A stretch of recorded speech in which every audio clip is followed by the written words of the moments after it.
اگر ایک پارلیمنٹیرین کی اپنی ذات کو تحفظ حاصل نہیں ہے، اگر وہ اپنے گھر کے اندر محفوظ نہیں ہے، اگر اس کے چھوٹے بچے محفوظ نہیں ہیں، تو وہ اپنے عوام کے لیے کیا آواز اٹھا سکتا ہے؟ یہ بائی ڈیفالٹ چلنے والی حکومت ہے۔ اسی طریقے سے 26ویں ترمیم پاس ہوئی، اسی طریقے سے 6 قوانین 16 منٹ میں پاس ہوئے۔ اب یہ قانون لا قانونیت تو ختم ہونے چاہیے۔ ہم چیف جسٹس سے بھی مطالبہ کرتے ہیں کہ اب آپ کی باری ہے۔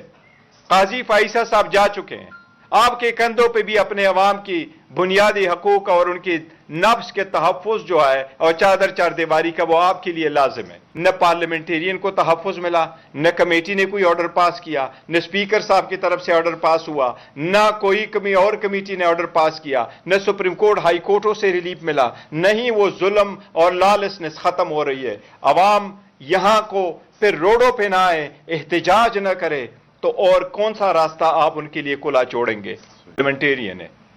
آج کی پریس کانفرنس ہم خواجہ شیراز صاحب کے بارے میں کرنے جا رہے ہیں، جو تونسا سے ہمارے ایک معزز رکن قومی اسمبلی ہے، پاکستان تحریک انصاف کے دیرینہ کارکن ہے اور نیشنل اسمبلی کی اسٹینڈنگ کمیٹی کے چیئرمین ہیں۔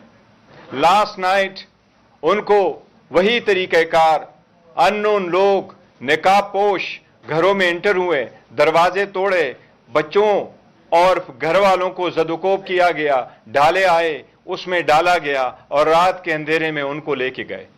آج تک کوئی خبر نہیں اس کو کہاں رکھا گیا ہے۔ ان کے کچھ فیملی ممبران نے یہ کہا ہے کہ ان کے اطلاع کے مطابق اس کو اسلام آباد لایا گیا ہے اور بتایا جا رہا ہے ان کو کہ بڑے گھر میں لے کے آئے۔ جہاں بھی ہیں ہم اس کی شدید الفاظ میں مذمت کرتے ہیں۔ یہ پہلا مرتبہ نہیں ہے پاکستان تحریک انصاف سے کے ساتھ ایفیلیٹڈ لوگوں کو، جس میں ریسنٹلی اس کے وکیل انتظار پنجوتا بھی شامل ہے، جن کو اٹھایا گیا تھا اور زد و کوب کر کے جس حالت میں چھوڑ دیا گیا تھا روڈ کنارے، وہ سب آپ لوگوں کے سامنے۔ اسی طرح یہ ہمارا پہلا M&A نہیں ہے، اس سے پہلے اسلم گمن کو بھی بٹایا گیا تھا، اس طرح حاجی امتیاز صاحب کو بھی بٹھایا گیا تھا، اسی طرح ریسنٹلی حاجی امتیاز صاحب کے گھر پہ بھی دعویٰ بول دیا گیا تھا، اور لاسٹ نائٹ جو ہوا وہ انتہائی دردناک ہے۔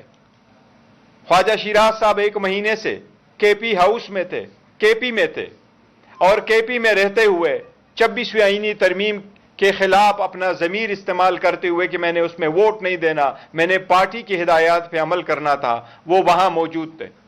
جب اسمبلی کا سیشن شروع ہوا دوبارہ اور وہ ترامیم پاس ہوئی، اس کے بعد جب آیا تو اس کو فالو کیا گیا، پہلے تونسا شریف تک جس میں اس کے گھر کو توڑا گیا، اس کے بعد اس کا پیچھا کر کے رات کے وقت گئے ہیں ملتان میں، ان کا گھر بھی توڑا گیا، بچوں کو بھی زد و کوب کیا گیا اور اس کو اٹھایا گیا۔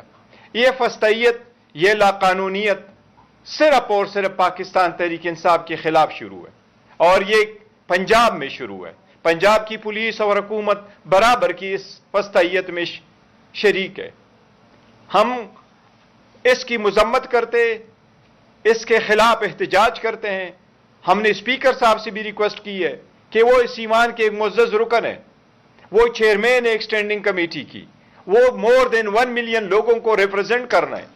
اگر ایک پارلیمنٹیرین کی اپنی ذات کو تحفظ حاصل نہیں ہے، اگر وہ اپنے گھر کے اندر محفوظ نہیں ہے، اگر اس کے چھوٹے بچے محفوظ نہیں ہیں، تو وہ اپنے عوام کے لیے کیا آواز اٹھا سکتا ہے؟ اور یہ فسطیت لا قانونیت کب تک قائم ہوگی؟ اسی کے بلبوتے حکومت بنی، یہ بائی ڈیفالٹ چلنے والی حکومت ہے۔ اسی طریقے سے 26ویں ترمیم پاس ہوئی، اسی طریقے سے 6 قوانین 16 منٹ میں پاس ہوئے۔ اب یہ قانون لا قانونیت تو ختم ہونے چاہیے۔ ہم چیف جسٹس سے بھی مطالبہ کرتے ہیں کہ اب آپ کی باری ہے۔ قاضی فائصہ صاحب جا چکے ہیں، آپ کے کندھوں پہ بھی اپنے عوام کی بنیادی حقوق اور ان کی نفس کے تحفظ جو ہے اور چادر چار دیواری کا، وہ آپ کے لیے لازم ہے۔ ہم ان سے بھی مطالبہ کرتے ہیں کہ اس پہ ایکشن لیں۔ میں ایک بات یاد سپریم کورٹ کو کرا دوں، 3 جنوری کو سپریم کورٹ نے ایک آرڈر پاس کیا تھا۔ اس 3 جنوری آرڈر میں سپریم کورٹ نے انڈرٹیکنگ وزیر اعظم سے مانگی تھی کہ آئندہ کسی کو گھر سے اٹھایا نہیں جائے گا مگر قانون کے مطابق اور کسی FIR میں اگر وہ مطلوب ہے۔ یہ بات وزیر اعظم کو میں نے فلور آف دی اسمبلی پہ پوائنٹ آؤٹ کروایا تھا، وزیر اعظم اس دن موجود تھے۔ یہ اس دن کی بات ہے جب ہانیہ کی شہادت ہوئی تھی اور ہم حکومت کے ساتھ اکٹھے تھے. وزیر اعظم نے فلور آف دا ہاؤس پہ کہا تھا اسپیکر صاحب کو کہ میں اپنی انڈرٹیکنگ اور اس کے بارے میں پوری معلومات کر کے اسپیکر صاحب کو بتاؤں گا. اسپیکر صاحب کے پاس ہم گئے تھے اور جس وقت اسمبلی پہ دعویٰ بولا گیا 9 تاریخ کو سپٹمبر کو 10 کی شام 10 کی صبح سویرے سویرے سپٹمبر کو ہمارے منے صاحبان کو اسمبلی کے اندر سے میرے بشمول شیخ وقاص صاحب کی جب اٹھایا گیا تو دا نیکسٹ ڈے کمیٹی بنی.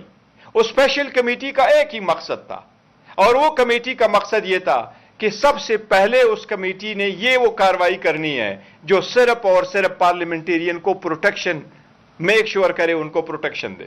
اس اسپیشل کمیٹی میں پاکستان کے پارلیمان میں موجود ہر پولیٹیکل پارٹی کے سربراہ کو رکھا گیا تھا. یہ پوائنٹ اب ہم نے پوائنٹ ادھر اٹھایا تھا اسپیشل کمیٹی میں. خورشید شاہ صاحب کی کمیٹی میں ہم نے یہ پوائنٹ بھی اٹھایا کہ سب سے پہلے میک شور کرے آپ پارلیمنٹیرین کو وہ تحفظ دے. آج تک نہ پارلیمنٹیرین کو تحفظ ملا، نہ کمیٹی نے کوئی آرڈر پاس کیا، نہ اسپیکر صاحب کی طرف سے آرڈر پاس ہوا، نہ کوئی اور کمیٹی نے آرڈر پاس کیا، نہ سپریم کورٹ ہائی کورٹوں سے ریلیف ملا، نہ ہی وہ ظلم اور لالسنس ختم ہو رہی ہے. عوام یہاں کو پھر روڈوں پہ نہ آئے، احتجاج نہ کرے تو اور کون سا راستہ آپ ان کے لیے کھلا چھوڑیں گے؟ اس کی ہم مذمت کرتے ہیں اور اس سے مطالبہ کرتے ہیں کہ یہ اب ختم ہو.